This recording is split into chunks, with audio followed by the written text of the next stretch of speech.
भाई साहब राम राम। हाँ जी नमस्कार जी। अपना नाम बताओ जी। संजय कुमार जी। संजय कुमार। हाँ जी। संजय जी, पूरा मामला क्या है? किन लोगों ने आपके घर के ऊपर कब्जा कर लिया? मेरा मकान पीछे है जी, एक इसका मकान नंबर है जी 38B प्लॉट है जी।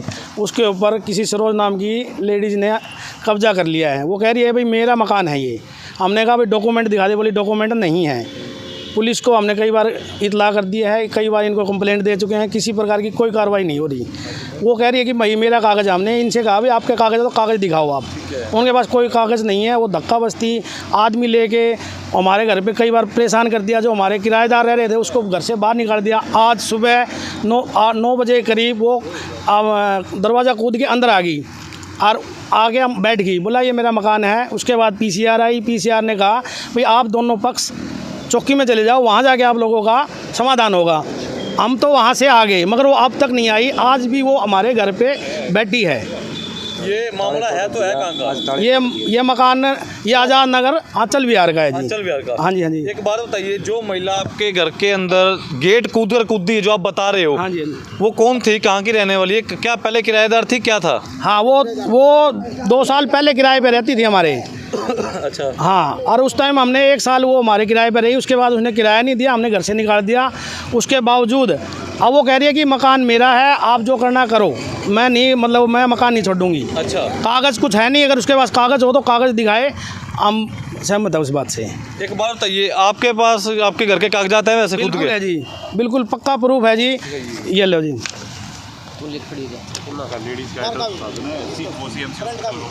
तो फिलहाल अब क्या आपकी मुख्य मांग है? मुख्य मांग ये है जी, हमारा जो किराएदार पे रहने वाला, उसको बेचारे को सुबह से घर से बाहर निकाल दिया है। वो रह रही है, उसको उसके ऊपर किसी भी प्रकार की कोई भी कानूनी कार्रवाई नहीं हो रही। कम से कम 1 महीना हो गया हमें परेशान होते हुए। उसको घर से बाहर निकाला जाए, जिसको जो इसका मालिकाना हक है, जो सही है, उसको मालिकाना हक दिया जाए।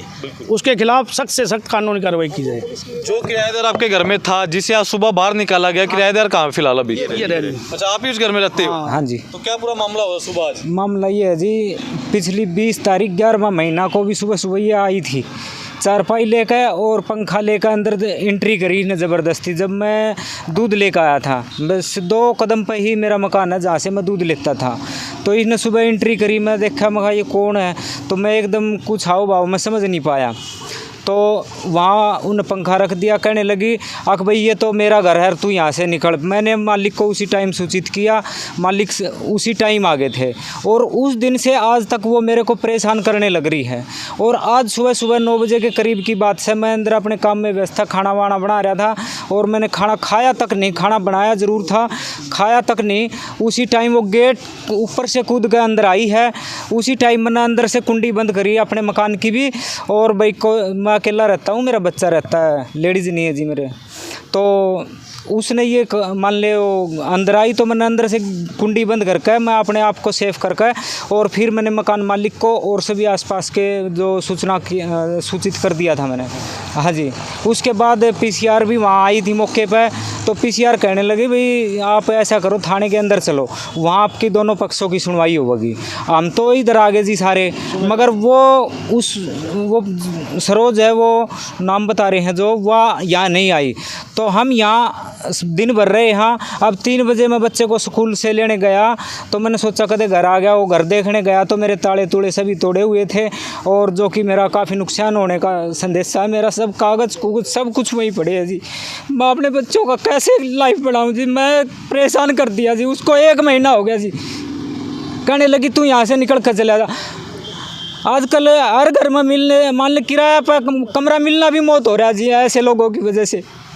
संजय जी, एक बार बताइए, जो महिला दावा कर रही है कि मैं मकान मालिक हूँ, कुछ सोच के कर रही होगी, या तो आपने कभी उसे मकान बेचा या ऐसा कुछ तो नहीं मामला? कुछ नहीं है सर, बिल्कुल ऐसी कोई बात नहीं है। जो हमारे किराए पे रहती थी, अब वो कह रही है मेरा मकान है, तो मकान हमने ये कहा भाई आपका मकान है तो आप कागज़ दिखाओ।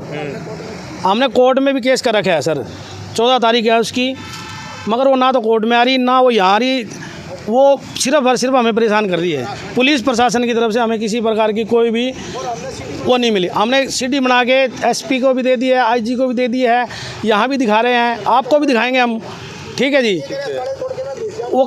वो आज घुस गई, उसने कहा ये बात पहले आपको मैंने हाँ उसने सिटी के अंदर है, रिकॉर्डिंग भी है हमारे पास। आज हमारे कैमरे भी तोड़ दिए गए होंगे। अपना सामान MRP पर नहीं डिस्काउंट पर लो। और हिसार में डिस्काउंट कहाँ मिल रहा है ये जानो सेलट्रेंडिंग.com पर। विजिट सेलट्रेंडिंग.com, पहले कंपेयर करो फिर शॉप करो। आज वो बैठी है बाहर, उसके मतलब जो चाहने वाले हैं वो पहरा दे रहे हैं, अंदर वो बैठे हुए हैं। सरोज वाइफ ऑफ महासिंह के खिलाफ है ये केस। तो एक बार बताइए कागजात आपके पास है, मालिक अगर आप है तो वो महिला की अगर बात करूँ बेखौफ होकर घर में कैसे घुस पाई? क्या कोई बड़ी वजह तो कुछ तो होगी? प्रशासन कोई नहीं जी ऐसी तो कोई बड़ी हमें तो नहीं लगता कोई बात है, मगर कोई बात है तो कोर्ट में आए या अपने यहाँ आए, कानून के तहत कोई भी बात करे, हम बात करने के लिए तैयार हैं उससे। आपने कोर्ट केस करा था जब जज साहब ने कभी ना कभी कागजात दर्ज देखे? हाँ, क्या आश्वासन आया अब तो हाँ अभी करा 14/12 की उसकी डेट है। जज साहब ने बोले कोई बात नहीं है, बोला आप वहाँ आओ। ना तो वो यहाँ थाने में आ रहे हैं ना वो कोर्ट में जा रहे हैं। वो कह रहे हैं जी हम तो कम मकान लेंगे आपका जो हो सका है वो कर लो। क्या करें भाई पुलिस पे जो कार्रवाई है ना पुलिस करेगी तो कर देगी, पुलिस हमारे आगे क्या करेगी। आज सुबह है ना यही बात हुई है, वहाँ पर 2 जने गए थे PCR वाले, उसको भी बोले न बोले हम तो नहीं निकलेंगे, जहाँ तुम्हारे को कुछ करना है तो कर लो। फिर PCR वाले बोले तुम है ना जहाँ पे आज़ाद नगर चौकी में चले जाओ, वो वहाँ से भेज देंगे महिला उसको PCR को, और वो यहाँ से ले जाएंगे इनको। तो उसके बाद है ना ये यहाँ पे आए हम, तो यहाँ पे भी कोई कार्रवाई नहीं हुई है। न बोले भैया अभी तो है नहीं PCR, अभी तो महिला नहीं है। उसके बाद में है ना फिर हम SP ऑफिस गए, वहाँ पे है ना हमने है ना कंप्लेंट दी।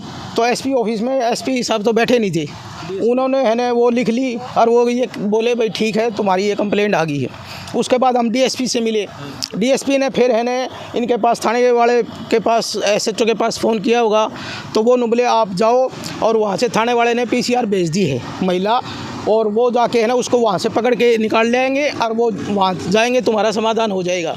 उसके बाद में है ना हम यहाँ पे आए थाने में, यहाँ पे है ना तो वो महिला आई, ना इन्होंने पुलिस भेजी और ना कोई भी यहाँ पे नहीं आया। उसके बाद में है ना हाँ घर पे वो उनने ताले तोड़ दिए हैं। आज कौन से DSP से मुलाकात हुई आपकी?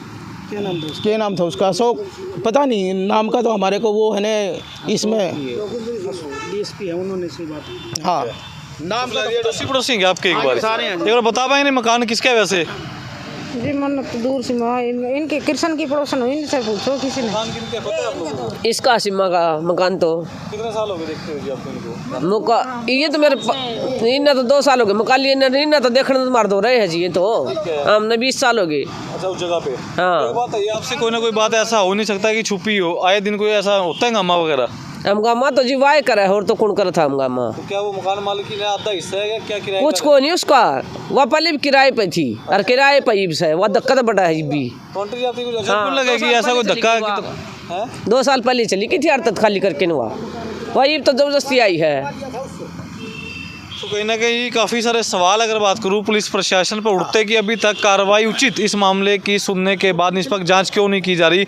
और अगर बात करूँ आज़ादनगर थाना SHO की, अगर सदानंद शर्मा जी की, तो इस अभी फिलहाल मौजूदा लोग थे जो पूरा मामला आप लोग सुन चुके हैं। अगर दूसरा पक्ष भी अपनी बात रखना चाहता हो तो कृपया कर सामने निकल कर आए, उन्हें भी पूरा मौका दिया जाएगा।